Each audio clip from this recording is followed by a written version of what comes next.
Right breaking news అయితే చూస్తున్నాం. CM Revanth Reddy మరికొద్దిసేపట్లో అత్యవసర సమీక్ష సమావేశం అయితే నిర్వహించనున్నారు. ఆపరేషన్ సింధూర్కు సంబంధించి రేవంత్ రెడ్డి ఇప్పటికే ఒక భారతీయుడిగా, ఒక భారత పౌరుడిగా చాలా గర్వంగా ఉందంటూ పేర్కొన్నారు. దేశ పౌరులుగా అందరం ఏకతాటిగా నిలిచి ఐక్యత చాటాల్సిన సమయం ఇదేనంటూ జై హింద్ అంటూ ఆయన ట్విట్టర్లో పేర్కొన్నారు. ఈ మేరకు ఆయన ట్విట్టర్లో ఒక పోస్ట్ కూడా చేశారు. ఆపరేషన్ సింధూర్ నేపథ్యంలో అప్రమత్తంగా ఉండాలని అన్ని విభాగాలను కూడా సీఎం దిశానిర్దేశం చేశారు. ఇక సాయంత్రం జరిగే మాక్ డ్రిల్ను పెద్ద ఎత్తున విజయవంతం చేయాలని తాను స్వయంగా పర్యవేక్షించనున్నానని కూడా సీఎం పేర్కొన్నారు.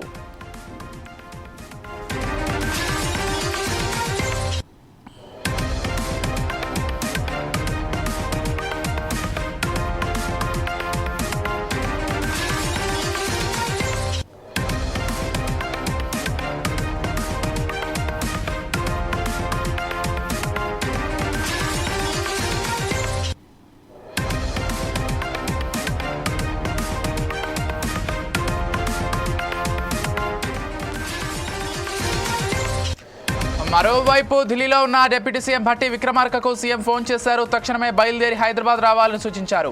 మరి కాసేపట్లో సీఎం రేవంత్ రెడ్డి అత్యవసర సమావేశం కానున్నారు. ఉదయం 11 గంటలకు కమాండ్ కంట్రోల్ రూమ్లో భేటీ అవుతారు. ఈ భేటీకి అధికారులు హాజరు కావాలని సీఎం రేవంత్ ఆదేశించారు. ఆపరేషన్ సింధూర్ నేపథ్యంలో భద్రతా చర్యలపై సమీక్షించనున్నారు సీఎం.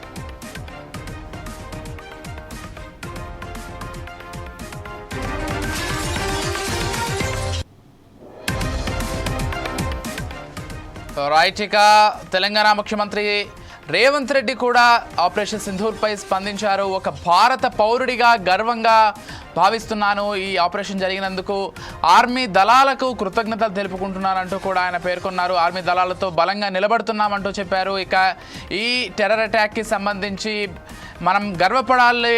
ఏదైతే టెర్రర్ అటాక్ పైన మనం చేసినటువంటి ఈ ప్రతీకార చర్యకి సంబంధించి గర్వపడాలంటూ కూడా ఆయన పేర్కొన్నారు. ఇక ఇదే అంశానికి సంబంధించి మరింత సమాచారం అందించడానికి మా ఇన్పుట్ ఎడిటర్ శ్రీనివాస్ ఫోన్ ద్వారా సిద్ధంగా ఉన్నారు. చెప్పండి శ్రీనివాస్, ఇక స్వయంగా సీఎం కూడా ఒక సమీక్షా సమావేశం నిర్వహించనున్నట్లుగా సమాచారం అంతోంది. మరికొద్దిసేపట్లో ఇక మాక్ డ్రిల్ని కూడా ఆయన ప్రత్యక్షంగా సమీక్షించనున్నట్లుగా సమాచారం అంతోంది. పూర్తి అప్డేట్స్ ఏంటి శ్రీనివాస్? విజయ్, ఏదైతే ఆపరేషన్ సింధూర్ సక్సెస్ పై ముఖ్యమంత్రి రేవంత్ రెడ్డి కృతజ్ఞతలు తెలిపారు. అదేవిధంగా సైనికులకు అభినందనలు కూడా తెలియజేయడం జరిగింది తన ట్వీట్ ద్వారా. ఏదైతే ప్రతీకార చర్యతో రగిలిపోతున్న భారత్ కు ఇది ఉపశమనం కలిగిస్తున్నంతగా కూడా రేవంత్ రెడ్డి అభిప్రాయపడ్డారు. ఏదైతే ఆపరేషన్ సింధూర్ పేరుతో నిర్వహించిన ఈ దాడులు ఏవైతే పాక్ మీద జరిగిన దాడులు ఏవైతున్నాయో అవన్నీ కూడా ఉగ్రవాదులకు బుద్ధి చెబుతాయని చెప్పేసి కూడా ముఖ్యమంత్రి రేవంత్ రెడ్డి భావించడం జరిగింది. అయితే మరోవైపు చూసుకుంటే కనుక ఈరోజు దేశవ్యాప్తంగా కూడా సివిల్ మాక్ డ్రిల్ నిర్వహించబోతున్నారు. అందులో భాగంగా హైదరాబాద్ కు సంబంధించి కూడా 4 ప్రాంతాల్లో ఈ సివిల్ మాక్ డ్రిల్ ఉండబోతుంది. దీన్ని ముఖ్యమంత్రి రేవంత్ రెడ్డి స్వయంగా సమీక్షించబోతున్నారు. ఎందుకంటే ఆపరేషన్ సింధూర్ తర్వాత ఇక ఆయా రాష్ట్రాల బాధ్యతలు కూడా పెరిగాయి. సో అందుకోసమే ఈ మాక్ డ్రిల్ కూడా ముఖ్యమంత్రి రేవంత్ రెడ్డి ఇప్పుడు మరికొద్ది సేపట్లో కమాండ్ కంట్రోల్ సెంటర్ నుంచి కూడా దీనికి సంబంధించి ఆయా అధికారులతోనే దీని మీద సమీక్ష జరపబోతున్నారు.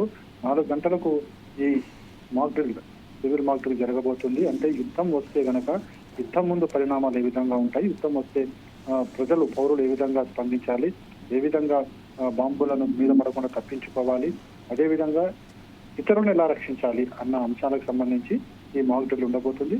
దీని మీద ముఖ్యమంత్రి రేవంత్ రెడ్డి స్వయంగా సమీక్ష చూస్తున్నారు కాబట్టి దీని ఇంపార్టెంట్ ఏంటో ఇప్పుడు అందరికీ తెలుస్తుంది. ఎందుకంటే ఇప్పటికే ఆపరేషన్ సింధూర్తోనే మనం సక్సెస్ మీద ఉన్నాం కాబట్టి భవిష్యత్తులో పాక్ నుంచి ప్రమాదం ఇప్పటికీ కూడా పొంచి ఉంది కాబట్టి వాళ్ళు కూడా ఏ విధమైన దాడులు చేసే ప్రమాదం ఉంది కాబట్టి వీటన్నిటినీ కూడా గుర్తుంచుకునే మరోవైపు యుద్ధ వాతావరణం కూడా ఇప్పటికీ తొలగిపోలేదు. ఇంకా యుద్ధ వాతావరణం మరింతగా ఉండబోతుందేమో స్పష్టమవుతుంది. సో ఈ నేపథ్యంలో ప్రజలు కూడా అప్రమత్తంగా ఉండాలి. అదేవిధంగా ఈ మాక్ డ్రిల్ ద్వారా ప్రజలను అప్రమత్తం చేయడము, ప్రజలు తమ ప్రాణాలను తమను రక్షించుకోవడమే కాకుండా ఇతరుల ప్రాణం కూడా రక్షించే విధంగా ఏ విధంగా నిలుచుకోవాలి అన్న అంశాలన్నిటి మీద కూడా ఈ మాక్ డ్రిల్ ఉండబోతుంది కాబట్టి ముఖ్యమంత్రి రేవంత్ రెడ్డి స్వయంగా దీన్ని సమీక్షించబోతున్నారు. విజయ్. Thank you Srinivas.